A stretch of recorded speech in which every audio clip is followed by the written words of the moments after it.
Good evening, good morning, good afternoon, wherever you're listening from. I am Althea Walters. I am the host for the Focused and the Fulfilled podcast.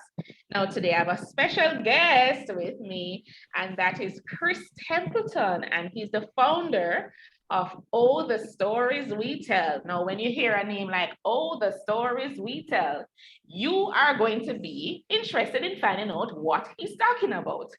Now, I'm going to be handing over to Chris, who will tell me about his story, who will tell me about his journey. Chris, thank you so much for being on the podcast. Thank you so much, so much for having me out there. I totally appreciate it. I'm super, super pleased to be here with you and your audience. So thank you.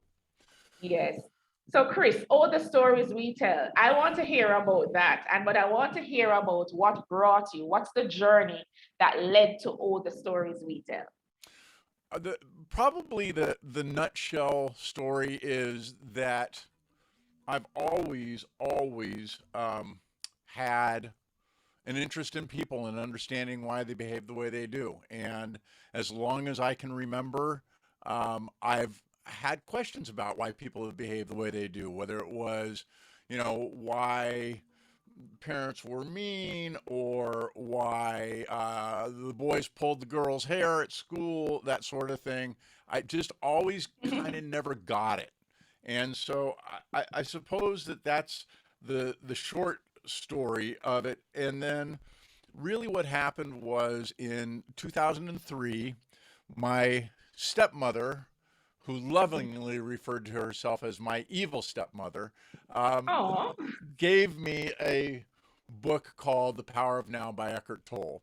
And, uh, yes.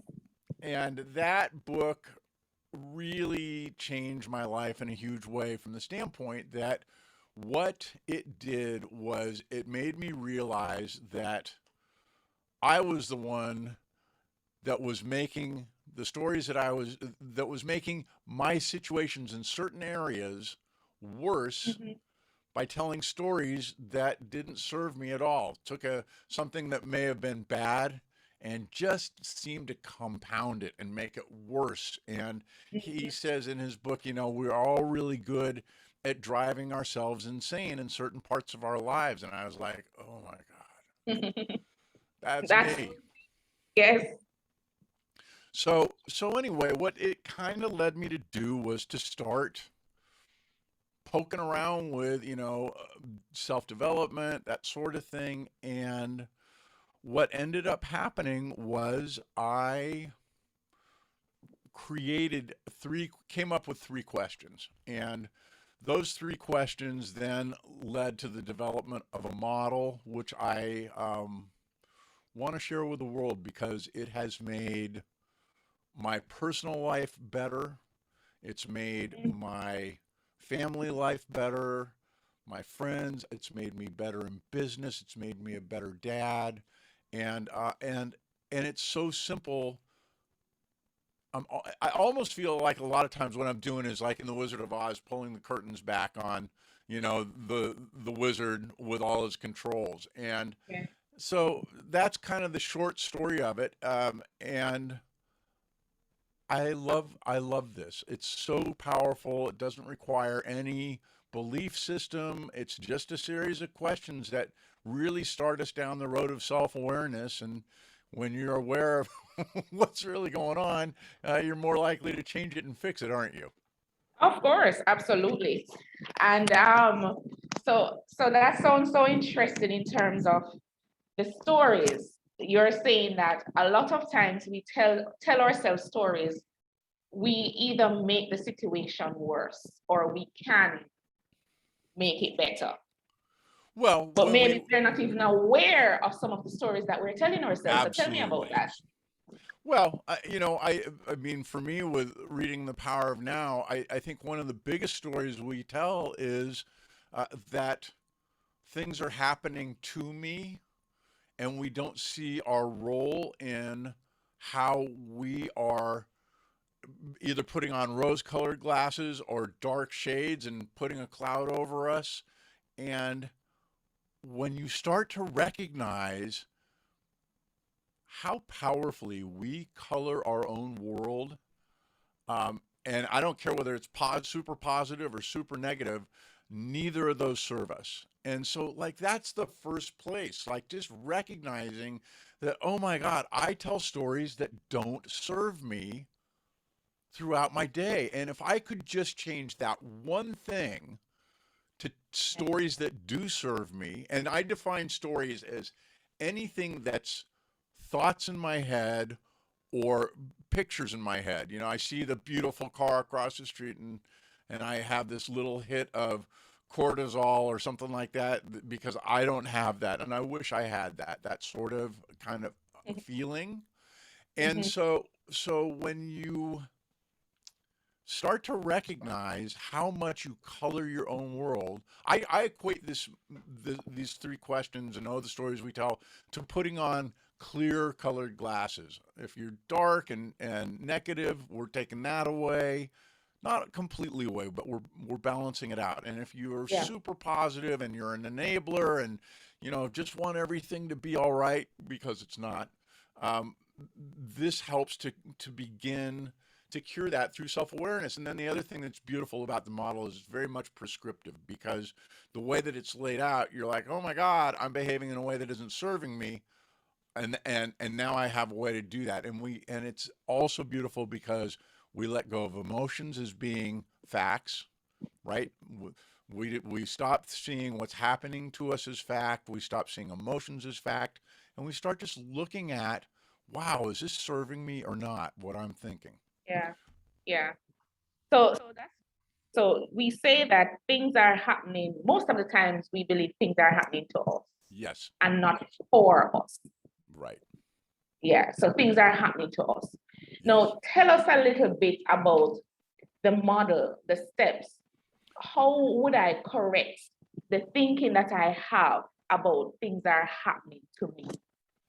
Let me just take one quick step back and share a quick quote with you that's my favorite quote on the planet, and we'll refer to this over and over again. It's by a guy by the name of Viktor Frankl, who was a psychiatrist in the early 1900s, Mm-hmm. and he ended up in the concentration camps during World War II and saw the full range of the most despicable, horrific things you could ever imagine Mm. to the most graceful and amazing things of, somebody keeping a little piece of bread and giving it to somebody who needed it so much more than they did.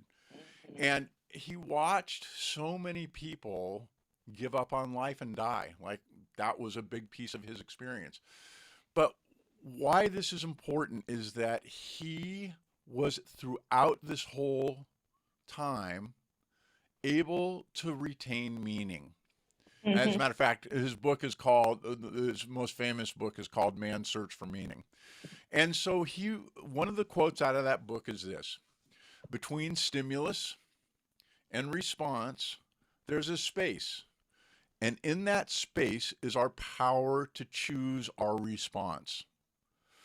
And in our response lies our growth and our freedom.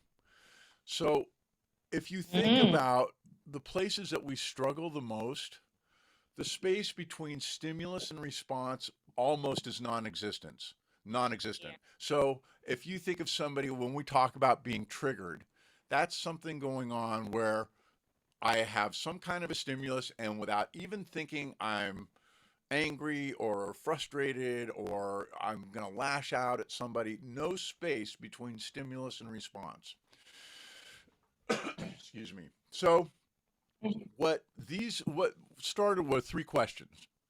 And a really nice way to think about this is if you take a piece of paper and you turn it on its side, and down the left side, on the top left corner, you write question one, which is, what's the story I'm telling? In the Mm-hmm. middle left side would be, is it serving me in this moment? And on the bottom Mm-hmm. left side would be, is there a more authentic story I can tell? So those are the three questions. And obviously, the first one, what's the story I'm telling, is basically, hey, take a step back. Let's think about what I'm looking at that for some reason, probably emotionally based, I'm wondering, my God, what am I saying to myself right now? And so that's the first question. The second question is this story serving me in this moment, in this moment, in this moment, in this moment? I don't care if it served you yesterday, an hour Mm-hmm. ago, a month ago, 10 years ago, or when you were growing up. Typically, when we start to ask these questions, we're triggered by something. And that means that we're saying, gee, is what I'm doing, is it serving me? And if I look at it that way, then I have this ability to say, from where that question is on the page, draw a horizontal line. And if it's not serving me, I say it's above the line. And if it is Mm-hmm. serving me, I say it's below the line. Mm-hmm. So, what becomes really important and what we recognize is if we're telling stories that don't serve us in the moment, those are above the line. And I call that little me land.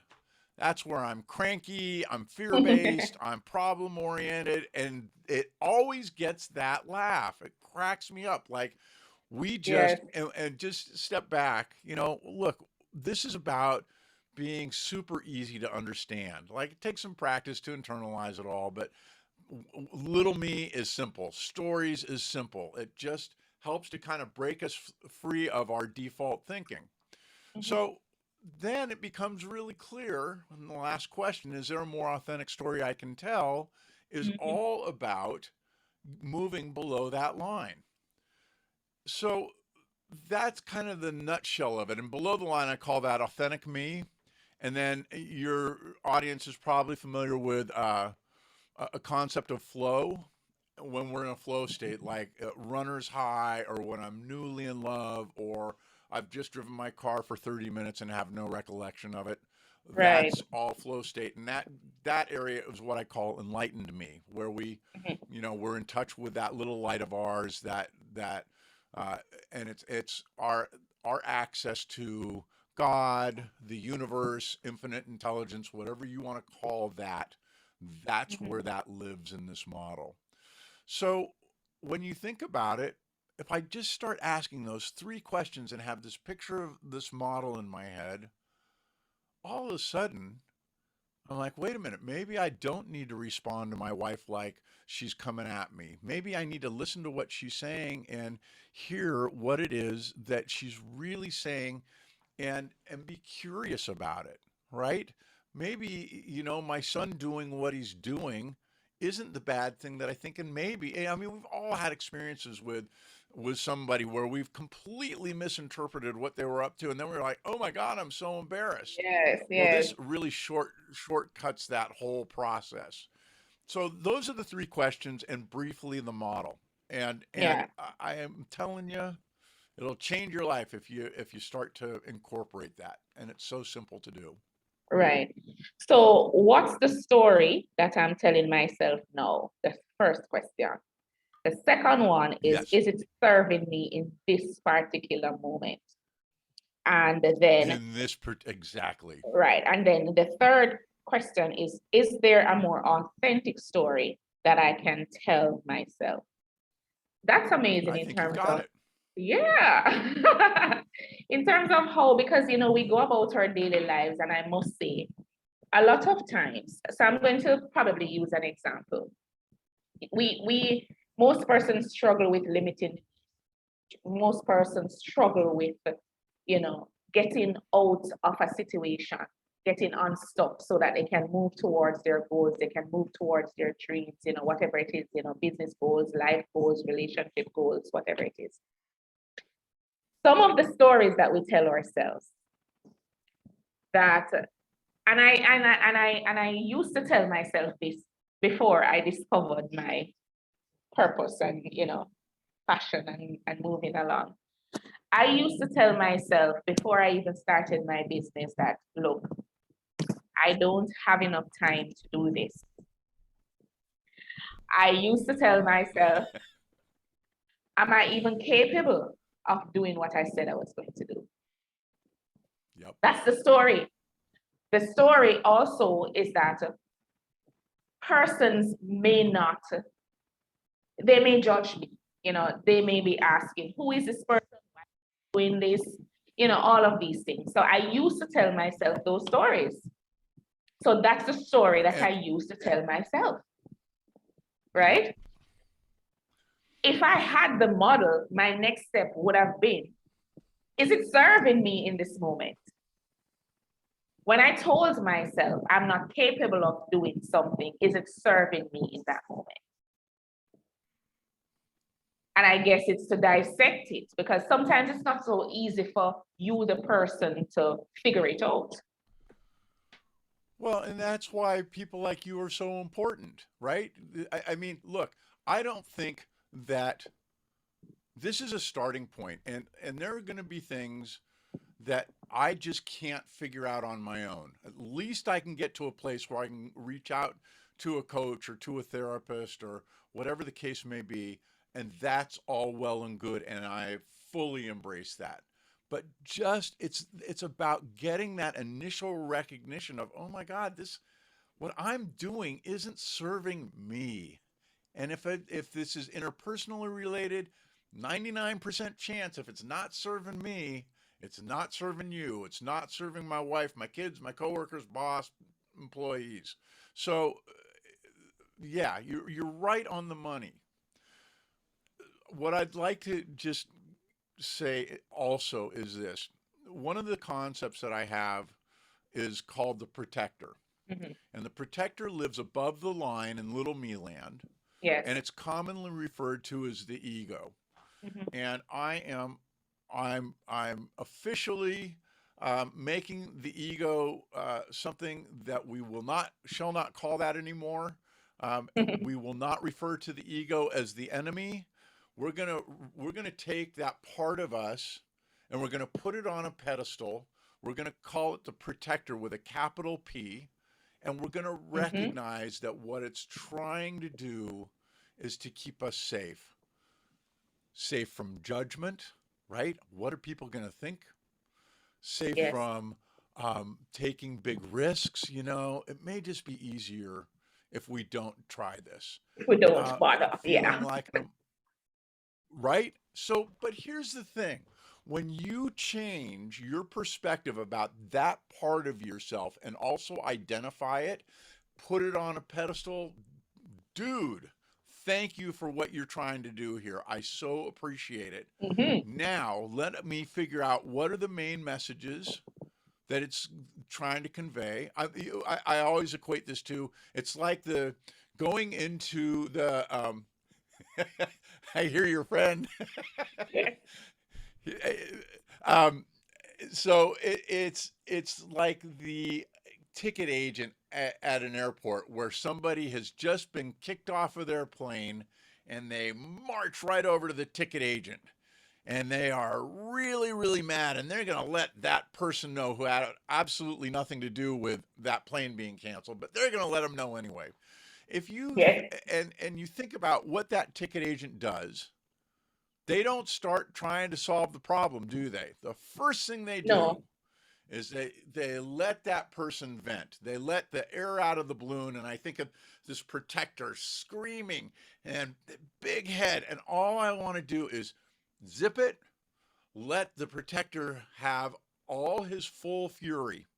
Like when we're looking at this on our own, listen to it. Let him spew. Let him say or her swear at you, say all the things you wouldn't let anybody else say to you, but that's the protector. Listen to it in all its glory. Mhm.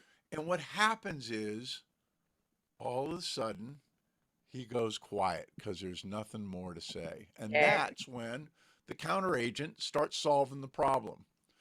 So when we recognize that the things that you brought up, am I going to be judged? Am I good enough?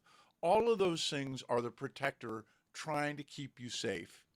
Mhm. Then we say, oh, wait a minute, that's not serving me in this moment, but there's something there that's worth knowing and looking at.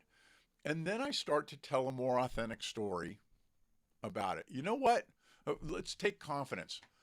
I don't know anything about what I'm about to do. Or if I'm a salesperson, and I'm just starting as a salesperson, and the customer asks me something, and I can be really confident if I have it handled in my mind.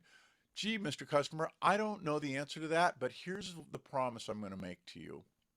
I'm going to go find the right answer. I'm going to get it back to you on a timely basis. And now I can have confidence even without knowing. Well, oh no, you have to know every single thing about that product. No, you don't. Right. You have to have so that's kind of in a nutshell that process, recognizing that there's this protector that's behaving that way, putting him on a pedestal, really thanking him or her, and then coming up with a more authentic story that does serve you. Yeah. So I got the distinction, the protector, which we're calling the ego. That's what we refer to. So it's the protector. Used to call the ego. Thank you for that. And we are, in terms of, first we have to acknowledge it. That's what I got. We have to acknowledge that this is what is showing up. The protector is showing up, and he or she wants to keep me safe, right? So we have to outwardly show and protect, trying to keep me safe, keep me inside. When that happens, and you are fully aware that that is happening and you acknowledge it, then we give them what they want. We stroke them. Thank you very much for showing up, Mr. Protector. I knew you were there. You wouldn't have left me alone, but thank you for showing up. Now, I have to go and do what I have to do. And this is when we start to peel back. We need to ask the questions to see what is happening, right? And that's where we really need to dig deep. Ask ourselves the question, is it serving me in this moment? And self-awareness, you spoke about self-awareness, and that is such an instrumental part of this transformation for persons who will be moving from the what's the story to how is it serving me in this moment? Is there a better way for me to be talking to myself? Is there a better way? Sounds easy, Chris, it sounds easy, but we know some transition is not so easy. And this is one of my favorite things to talk about is what I want everybody that's listening to understand more than anything else. If you walk away with one thing, it's this. It's not the questions, it's not the model. It's about practice. Make your life a practice, like a doctor does or an attorney. Practice. Like one of the things that's been coming up for me, and I haven't quite figured out how to roll it in, but the bottom line is, you know what? The only reason that your audience is listening to this, that we're having this conversation, is we want to be a better version of ourselves, don't we? Absolutely. And you know what? That is never going to go away. I don't care how great you are, how wonderful you are, how much better you get, you're always going to want more. That's part of the deal. I want to be better. Look at athletes, the most supreme athletes in the world always talk about getting better. And so if you approach your life as practice, there's so many benefits that come from it. Number one, I get to make mistakes and not beat myself up as much about it, right? I get to try stuff. I get to grow from my mistakes. I get to learn. I get to be a better version of myself. So practice is just so important. Look at this as practice. Don't try to learn it over. Look, one of the things that when we look at the protector, there's and I'm trying to think of the name of the psychology. There's a study of what they call cognitive distortions. And these are just the types of stories that the protector tells, black and white. I don't want to wait. It's either on or off. I want to be not here. I want to be there, and I don't want to do anything in between. I don't want the effort. I don't want the work. I just want to get to the next side. Yes. Absolutely. Too much work. Too much work. Exactly. And the thing is, you think about if we're doing a big project in school or something like that for kids, if you look at the whole project or whatever you're trying to accomplish, it is huge, but we can only do it one step at a time anyway. So that's part of that talking down the protector and saying, okay, gotcha. I know this is concerning, but let's just look at the next step. And then when we start to build step after step, the protector starts to get quieter and quieter because he's like, oh, okay, we're making progress. Mhm. So Yeah, practice, practice, great practice. practice. And that has to go with all areas of our life, whether it's personal or business. Practice, because even if you're supposed to change a behavior, it's not going to change overnight. If you're going to learn a new skill, it's not going to be overnight. So you just have to continuously put in the work and take action and practice. Now, I want to Think talk. about it. Go Go ahead. ahead, Chris. I was just going to say, think about it from your practice working in businesses. If managers and leaders were more authentic, which is what you're trying to do, whether you've ever put it that way or not, doesn't matter. You're trying to get them to a more Right. authentic place.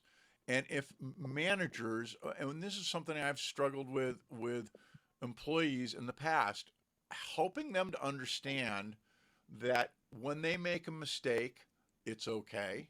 And how long does it take for an employee to really internalize that and not have oh, your boss is going to be mad, and then next it happens and he's not mad. Next time it happens and he's less mad, and then the protector can come down. So understanding that it's practice for me, it's practice for you, my kids, my wife, really is really a big jump. Yeah, yeah, that's a great point in terms of having that mutual understanding of what it is that it's going to take for us to really improve ourselves to become our better selves.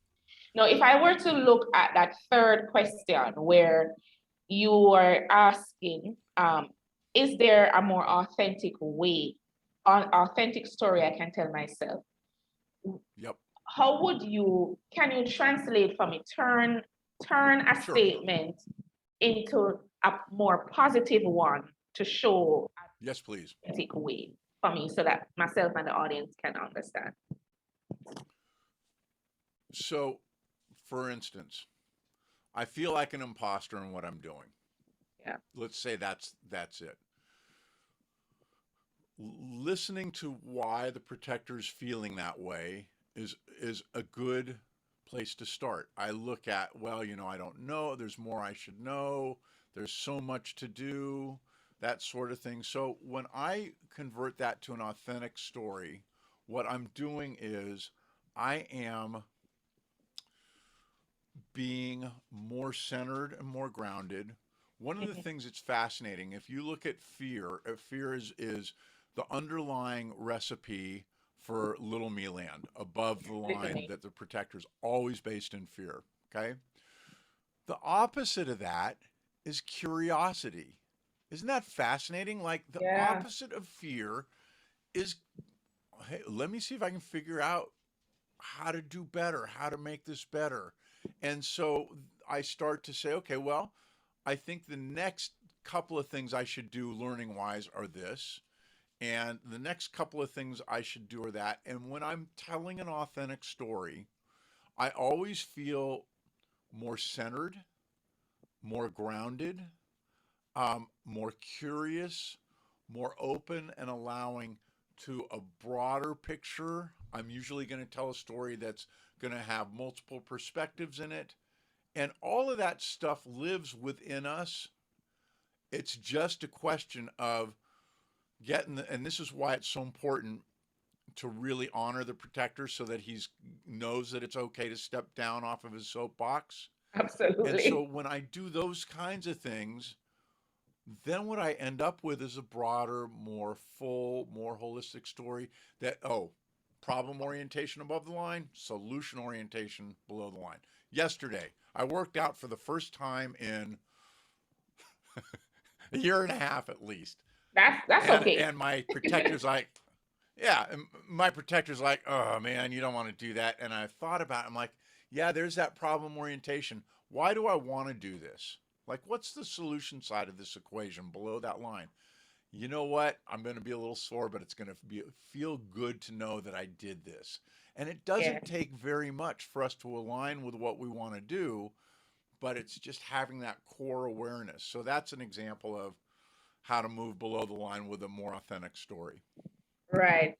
So I guess it's focusing, if we want to get to the more authentic stories, I guess it's focusing on what is it that I really want. This is showing up now. This is showing up now. We get all probably the protector coming with the negatives to say, why are you doing that? That. But there is a benefit beyond why you want to do it, the results. So if we go back to that, why is it that we want to do it? Then we can turn that into the positive about the authentic story. You said it. And here's the thing. Go ahead.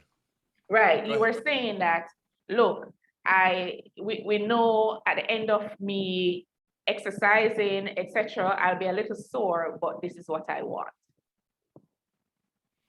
Yeah. I'm focused on the why. Yes. And the why is super powerful, isn't it? And that's what we're trying to align with when we're telling an authentic story. I think the other thing that's really important to talk about is this is not positive thinking.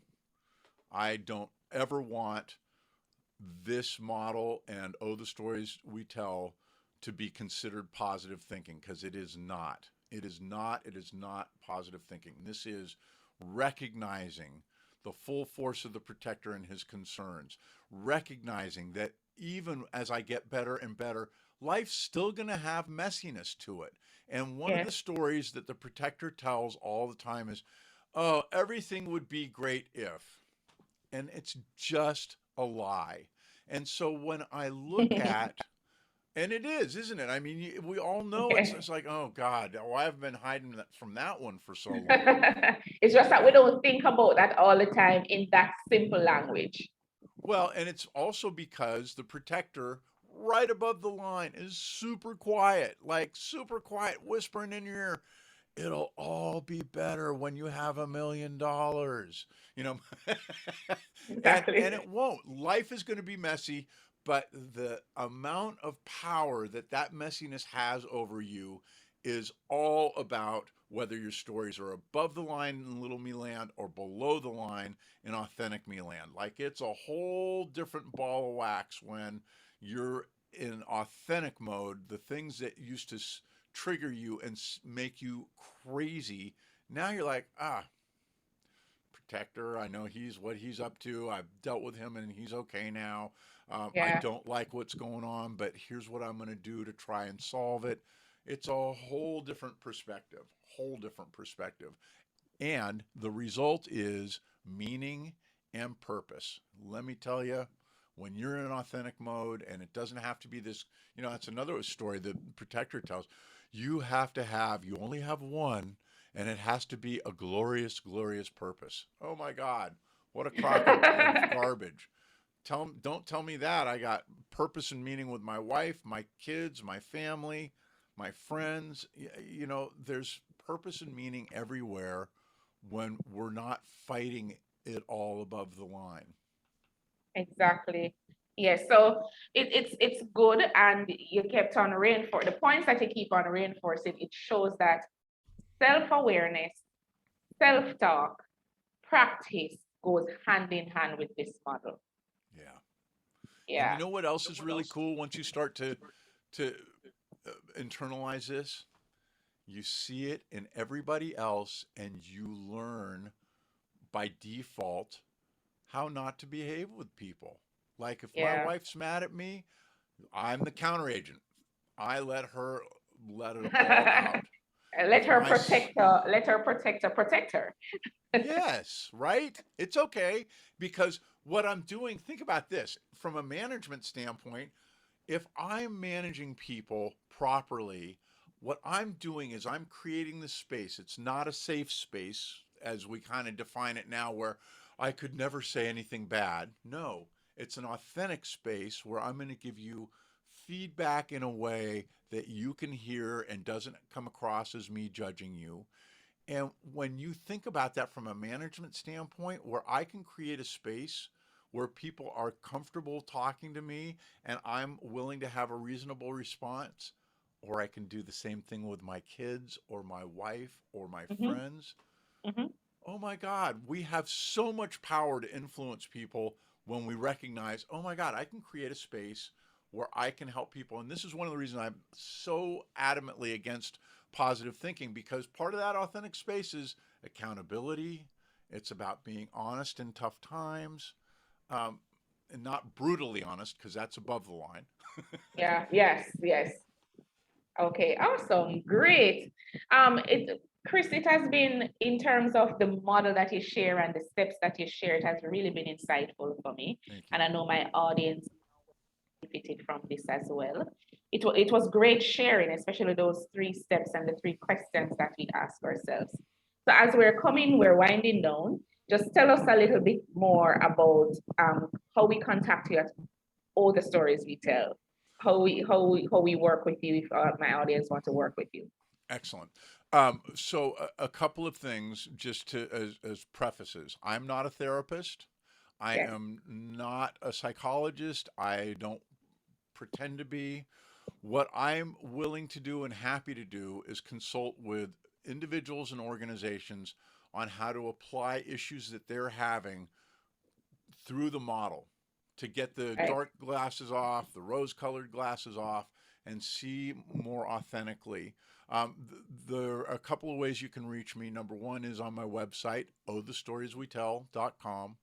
Mhm. Um, Facebook is at Oh the Stories We Tell. Instagram is at Oh the Stories We Tell. And so I would love to chat with anybody if they're looking for some consulting.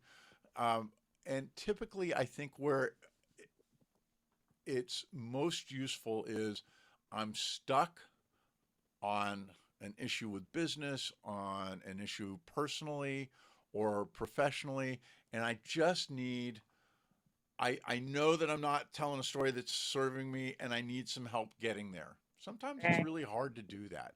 So I'm happy to do that anytime for anyone in any of those capacities, understanding it's not therapy. Okay, great. Absolutely. I'm glad that you're providing this service. There's so many gaps that we need to uncover for ourselves to help us to move from one place to the next. So it was my absolute pleasure to have you on the podcast, Chris. Very in an insightful conversation and talking about all the stories we tell and really diving deep into those 3 questions to help us become better persons and better versions of ourselves. So, any last sentence or word that you want to leave with my audience? I want everybody to know that they have the most important answers within them. And this is a great way to get to that place. Yeah, I know that everybody's got that little light that's shining bright, and when we take off the rose colored or the dark glasses, it's there. It's there for every one of us. Great. I love that. You have the most important answers within you. Great. Thank you so much again, Chris. It was my absolute pleasure. Again, my audience, good evening, good night, good morning, wherever you're listening and whenever you're listening. You have been a part of the Focused and Fulfilled podcast. You can find me at www.net. You can find Chris, my guest, at www.allthestorieswetell.com or on Facebook and Instagram at All the Stories We Tell. Thanks so much again. You And have tell a them point, one more Chris? time. Tell them one more time your website because I think you cut out. Okay, sure. Thank you for that, Chris. It's www.focusedandfulfilled.net. Thank you so much. Great. Have a good evening, everyone.